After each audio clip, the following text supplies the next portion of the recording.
did nothing wrong. I didn't commit a crime. I'm not going to commit a crime, so I don't have to look over my shoulders. I made it clear this was an overreach, overzealous prosecution. It is crazy here in New York City. It has been a wild week. My mayor, Eric Adams, is in a full-blown political tug-of-war, and it's getting pretty ugly. 4 deputy mayors submit their letters of resignation to New York City Mayor Eric Adams, including First Deputy Mayor Maria Torres Springer, who effectively manages the day-to-day operations of city government. And that is now no less than 15 top aides, advisors, and officials within the Adams administration who have stepped down in recent months as the mayor's corruption case unfolded. They said the same thing when we were dealing with COVID, the same thing when we were dealing with migrant asylum seekers, the same thing when this case came up, that, you know, hey, you have departures. This happens in this career.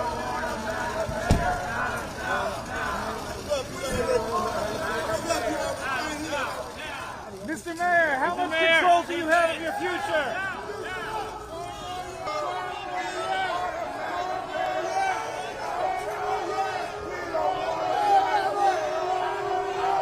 On one side, you have the governor, Kathy Hochul, trying to keep him on a tight leash. You got the mayor, Adams, whose past questionable dealings, yeah, we're talking about those alleged kickbacks, aren't exactly going away, but suddenly they don't seem to matter as much now that he has become useful to Trump's political play. So let's get into it. Now, this is my opinion, but I believe that Adams was probably guilty of some of those shady donations, favors, those backdoor dealings that he was accused of. But many politicians are guilty of this. When it comes to politics, here in New York City, corruption scandals are basically a rite of passage at this point. They try to figure out how to get away with things, how to dodge indictments. He must have pissed off someone in the feds. That's why they hit him with bribery and fraud charges last year, saying that he took over $100,000 from Turkish officials. One major claim that he pressured New York City fire officials to approve a Turkish consulate building without a fire inspection, which is very dangerous and sketchy at best. But instead of Adams going down like every other corrupt politician, something weird happened. Trump won. That's why we have this weird situation. The Department of Justice is trying to drop these charges against Adams, but without prejudice, meaning that they can come back at any time. The Department of Justice has told federal prosecutors to drop the corruption case against Mayor Eric Adams, saying the prosecutor is hampering his ability to help the administration crack down on immigration. Now, Adams has pleaded not guilty to charges of bribery, conspiracy, and campaign finance violations. His trial was scheduled for April. Sources told us last week that lawyers for the Justice Department met with Adams' defense team and Manhattan federal prosecutors where they discussed dropping the case. So Adams is out there celebrating like he won the Super Bowl, but in reality, he's just playing overtime and hoping the other team forgets to show up, because this is where things get complicated. Adams has been one of the few Democratic mayors who have called out the migrant crisis long before Trump became president again. That's why Adams believed that the reason why the feds are on his ass right now is because he pissed off the federal government when Biden was running things. With Adams talking about this, it became a talking point for right-wing media, and suddenly that made him very useful. So instead of being an enemy, as most Democrats are to conservatives, Adams became an asset. He criticized the last administration immigration policies, aligning with Trump's stance. And Trump, obviously, he saw it as opportunity, and the Justice Department pulled the plug on the case, leaving prosecutors extremely furious and resigning in protest. A dramatic set of resignations by top federal prosecutors after the Trump Justice Department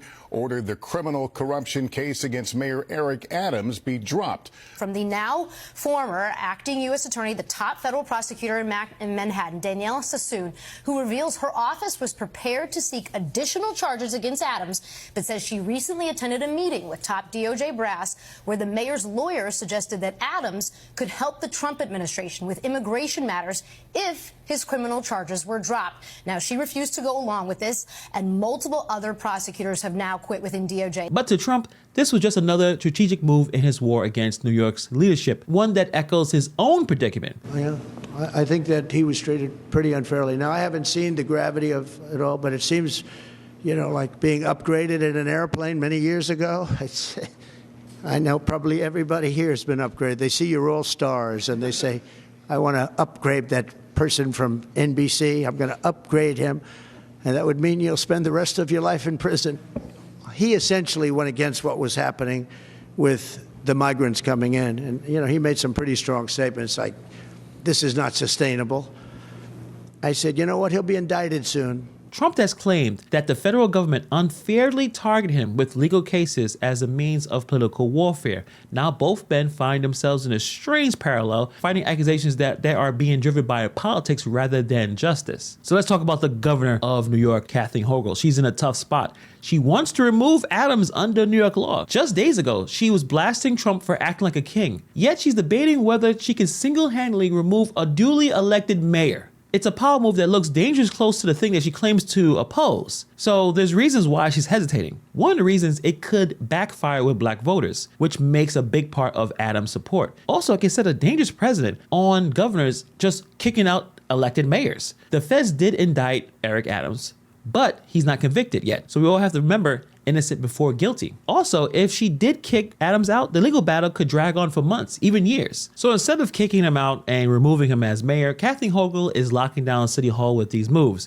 First, she's creating a special inspector general to investigate any shady dealings in Adams' administration. Also, she's giving more power to other officials like the comptroller and public advocate to challenge federal interference. Also boosting city oversight funding to make sure Adams doesn't pull any more moves under her radar. It's basically like putting Adams in a political straitjacket. He's still mayor, but he's under surveillance at all times. I was deeply troubled by the accusations leveled at Mayor Eric Adams, not just the initial indictment, but also the more recent allegation of a quid pro quo with the Trump administration. I consulted them and legal advisors on whether it's appropriate and necessary at this moment to exercise the power granted to me as the governor of the state of New York by the New York State Constitution and the City of New York Charter to remove a mayor from office. After careful consideration, I have determined that I will not commence removal proceedings at this time.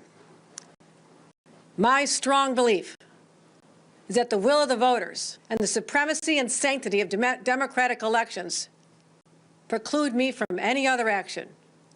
I cannot deny the people of this great city the power to make this decision for themselves. But this isn't really about Adams anymore. This is Trump versus New York round 2. Trump already threw a punch by killing congestion pricing, a move that cost New York City billions in funding for public transit. You're a New Yorker. You're a happy guy right now because let me tell you something. Congestion pricing is over.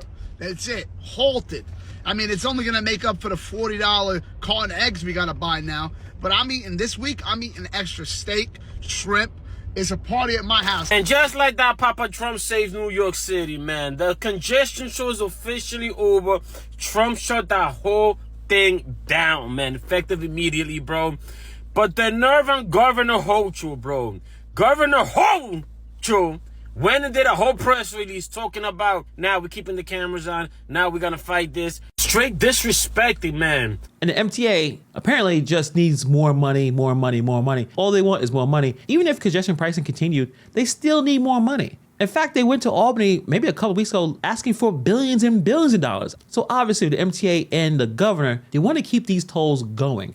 They need the money. That's why as soon as Trump announced that the congestion pricing was canceled, the governor went straight to court. But talking about Adams again, despite calls for his resignation from top state officials, Adams is staying firm, 10 toes down, pulling the classic "the people elected me" defense. He likes to say this when people tell him to step down. But at what point does stepping up just looks like denial? I mean, right now, Adams is politically handcuffed. He's surviving right now, but he's under so much scrutiny that one more scandal could be the final straw. Even if the government doesn't remove him, the voters might remove him. And that's why the governor is stacking up new guardrails around Adams' administration, like she's childproofing a house. Adams is trying to brush it off, saying that there's no reason for these watchdogs, but let's be honest, if you say I did nothing wrong more than 3 times in a single interview, people start to wonder if you actually did something wrong. That's why he's basically stuck in this political limbo. If he makes one wrong move, she can still remove him. But also she's gearing up with a war with Trump over NYC policies. So it's a complete chaotic situation. Kathy Hochul is scrambling to try to keep Adams in check.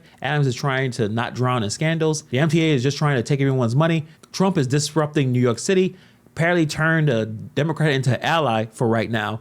So what is going to happen? Is it going to be more federal interference, more power plays? This is only getting more messier by the day. Mayor Adams should have been done after this corruption scandal, but instead he's the most politically entangled mayor in America. It's very fascinating. Trump saw the opening and made him a piece of his game, while Hochul is trying to keep him under control, waiting for the right opportunity to strike. And Eric Adams is trying to run for re-election for mayor. One thing's for sure, this isn't over. We'll see what happens with the situation. Eric Adams' case has not been closed. There's chaos all around, but that's what happens when you live in New York City. Let me know what you guys think about this in the comments below. Thank you for taking time to watch this video, and I'll see you guys in the next video.